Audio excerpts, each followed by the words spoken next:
안녕하세요 여러분. 6번째 영화로 돌아왔습니다. 저희 이번에 같이 이야기 나눌 영화는 봄날은 간다라는 작품입니다. 이번 달부터는 조금 색다른 구성으로 가보려고 해요. 지난달까지는 2가지 영상을 업로드를 했었는데 이번 달부터는 4가지 챕터를 한 10에서 15분 정도, 15분에서 20분 정도의 분량으로 편집을 해서 업로드를 하는 방식으로 여러분들이랑 찾아뵈려고 합니다.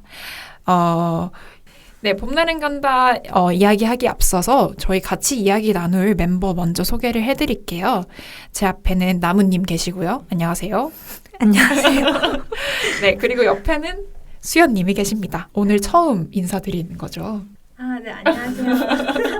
근데 저희가 자기소개는 셀프로 하는 곳이라서. 저 이제 김세령 저희 PD님이 네네. 자기소개 해줄 줄 알고 네. 아무런 준비도 해오지 않았는데. 네네네. 네, 안녕하세요. 여기 고독인이자 이제 고영이 된 이 모임 단체의 나름 기장을 맡았었던 그쵸. 제가 리더였습니다. 리더죠. 정신적 지수였죠. 다들 기억하고 있을지 모르겠지만 제가 기장이었고요. 기억하세요. 이 제가 가장 아끼는 모임 중 하나인데 이렇게 초대해 주셔서 너무 감사하고 네. 그냥 4년 잘 살고 있는 잘 살고 있는 기장입니다. 네. 반가워요. 반갑습니다. 그리고 조금 있다가 2부에서는 이 봄날은 간다의 엄청난 팬이신 동원님이 초대 오실 예정이고요. 네, 이 4명이서 같이 이 봄날은 간다에 대한 이야기를 나눠볼 건데요. 시작하기 앞서서 간단하게 여러분들이 멜로드라마를 좀 좋아하시는 편인지를 여쭤보고 싶어요. 수연님은 어떠신가요? 멜로드라마에 대한 선호를 말하자면 저는 굳이 찾아보는 타입은 아닌 것 같아요. 네. 제가 가장 좋아하는 영화들에도 멜로드라마란 멜로 장르가 있지는 않고 네.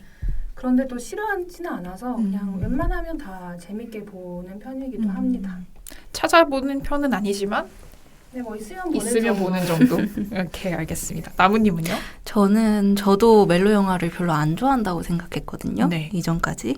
근데 이번에 이렇게 멜로 장르에 대해서 생각을 하다 보니까 네. 제가 좋아하는 영화 중에 멜로가 참 많더라고요. 몰랐는데.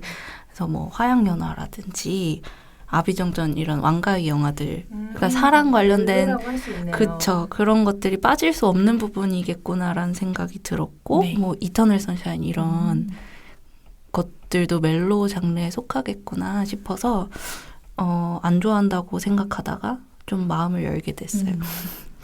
저 같은 경우에도 멜로 영화 하면 정통 멜로만 생각이 나서 멜로 좀 부담스러운데? 이런 생각을 했었던 것 같은데 나무님 말씀처럼 이것도 멜로라고 볼 수 있지 않을까 싶었던 작품들이 꽤 있어서 생각해보니까 저는 멜로 영화를 좋아하는 편이더라고요. 특히나 저는 좀 주말 저녁에 맛있는 거 사가지고 술 맥주랑 준비해가지고 딱 보면서 저 혼자 막 얘기하면서 맞아 저럴 때 진짜 설레지 저 왜 저래 뭐 이렇게 혼자 말하면서 영화를 보는 걸 좋아하거든요. 그래서 촉촉한 감성을 느끼고 싶을 때 멜로 영화를 주로 보는 것 같더라고요.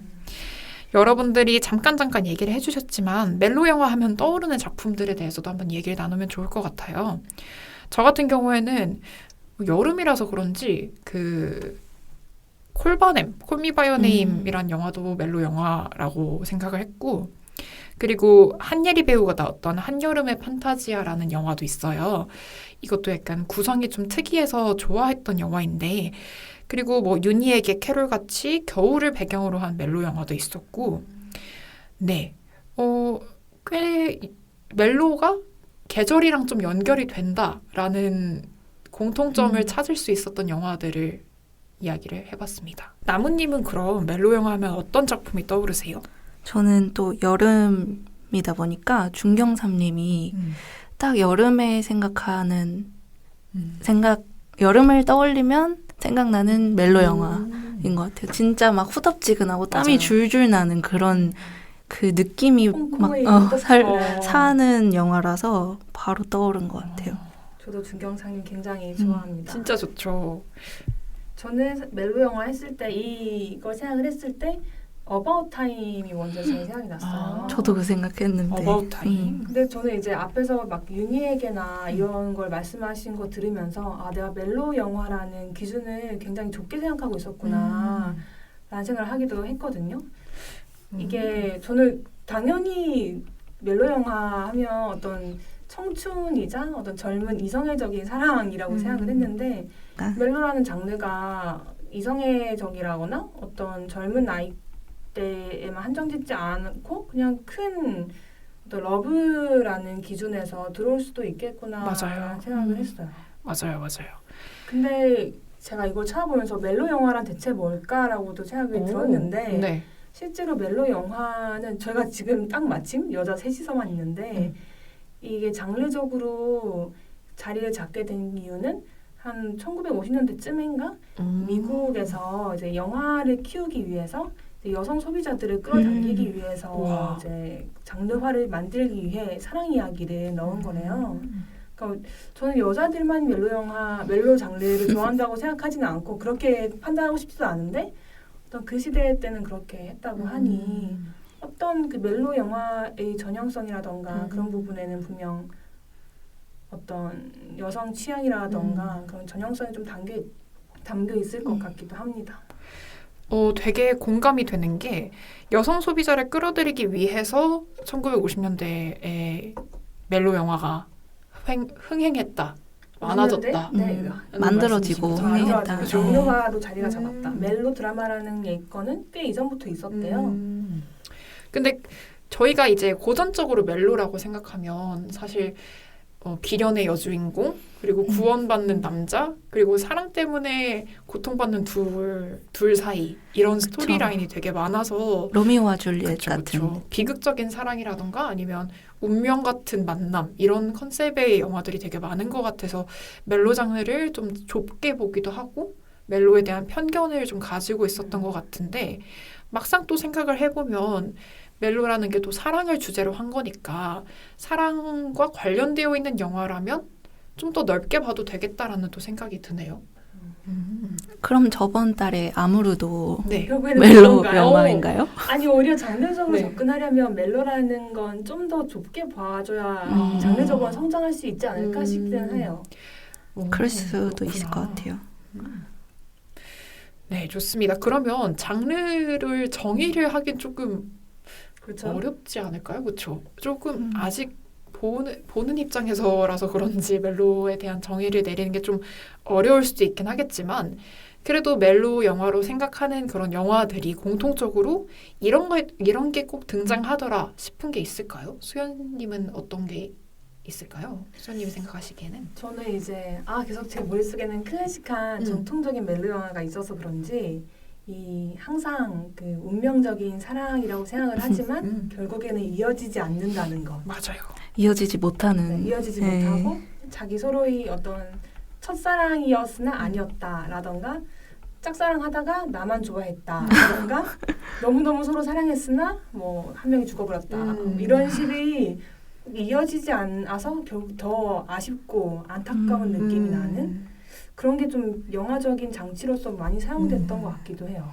그렇죠. 운명적으로 만나서 비극적인 결말을 맞이한다라는 게 보통 우리가 생각하는 그런 멜로 영화의 스토리상의 네, 클리셰죠. 클리셰인 것 같아요. 그렇죠. 나무님은 어떠세요?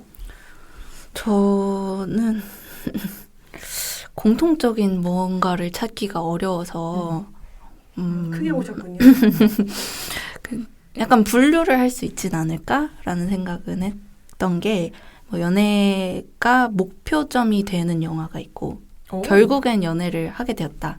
이렇게 서로 사랑을 하게 돼서 Happily Ever After That 그런 영화 부류가 있고 네.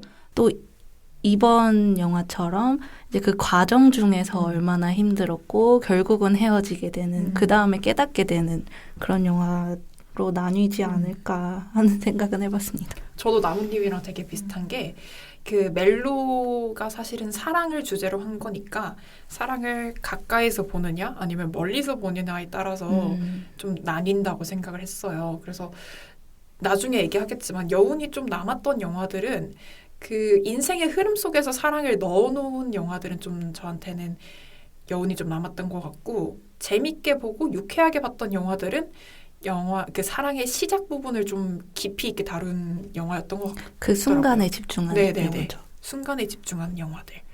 저는 이 영화가 멜로 영화가 장르 영화여서 그게 더 두드러진다고 느낀 게 이게 시대적인 걸 결국 담을 수밖에 없잖아요. 장르 영화가. 네. 그래서 나무님께서 말씀하셨던 결국에는 연애를 했다. 결국에는 행복하게 결혼을 했다.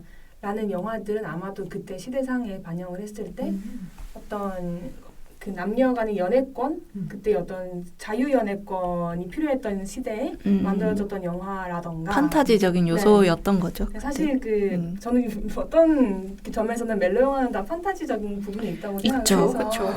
그 시대상에서 바라는 연애나 사랑의 관계를 우리가 현실에서는 잘 찾을 수 없겠지만 그럼에도 불구하고 그런 것이 존재하는 한다. 네. 이 예시로서 영화화가 되는 부분이 분명히 있지 않나 싶어요.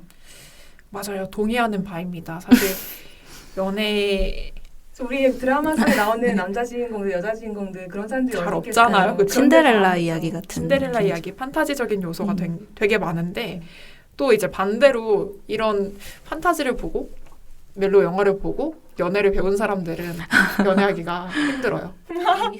그게 접니다. 현실을 살아갈 수가 없는 멜로 드라마 너무 유해한데요. 그걸 안 봐도 생각하기 힘드니까. 아니죠. 또 그 멜로를 좋아하는 남자가 있을 수 있죠. 멜로 영화를. 어차피 살아가기 힘든 인생. 어차피 그죠? 네, 드라마 보면서 드라마 약간의 위로가 보면서 되면 좋죠. 위로가 되면 좋을 것 같습니다. 아 그리고 저는 아까도 얘기를 했는데 멜로 영화 하면 떠오르는 작품들이 되게 막 계절감이 드러나는 영화들이 되게 많았어요. 왜 계절감을 영화에 자꾸 넣는 걸까라는 생각을 했었는데 뭐 콜바넴 같은 경우에는 여름만을 좀 중심으로 이야기를 다루는 영화였잖아요. 윤희에게라는 영화 같은 경우에도 겨울을 배경으로 한 영화였고 그리고 또 얘기는 못했지만 남과 여라는 영화가 있는데 혹시 보셨나요? 공유랑 전도연이 나오는 영화인데 아니요, 못 봤어요. 그게 핀란드의 겨울을 배경으로 한 영화였거든요. 약간 불륜을 하는 영화라서 약간 좀 매운 영화인데 이렇게 계절감을 자꾸 넣는 이유가 뭘까라는 생각도 들어요.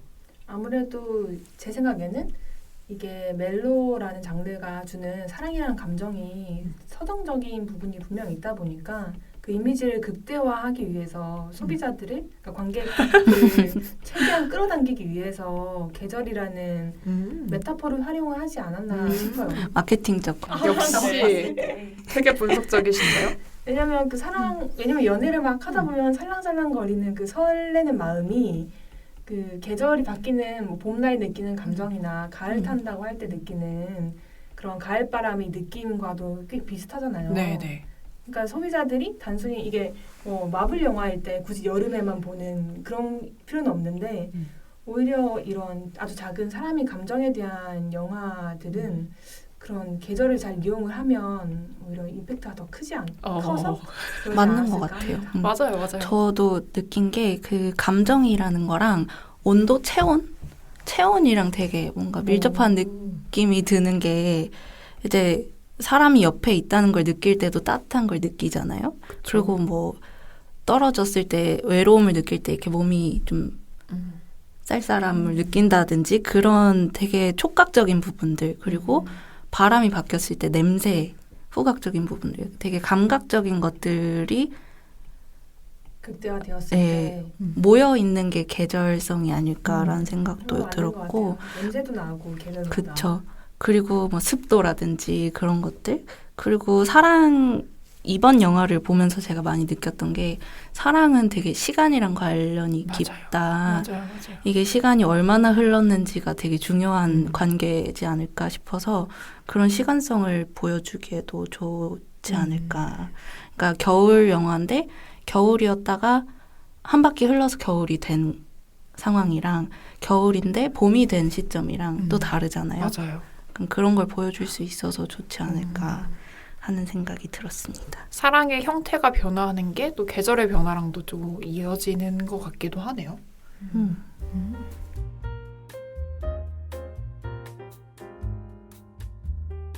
네, 이렇게 멜로 드라마 장르에 대해서 조금 넓은 관점에서 일단 이야기를 나눠봤는데요. 이번 영화가 봄날은 간다인데 허진호 감독님을 기점으로 해서 영화가 멜로 영화가 바뀌었다라는 평을 들었던 것 같은데 그래서 여러분들과 이제 본격적으로 봄날은 간다에 대한 이야기를 나눠보려고 합니다. 다음 파트에서 이야기를 좀 더 깊이 있게 나눠볼게요. 네.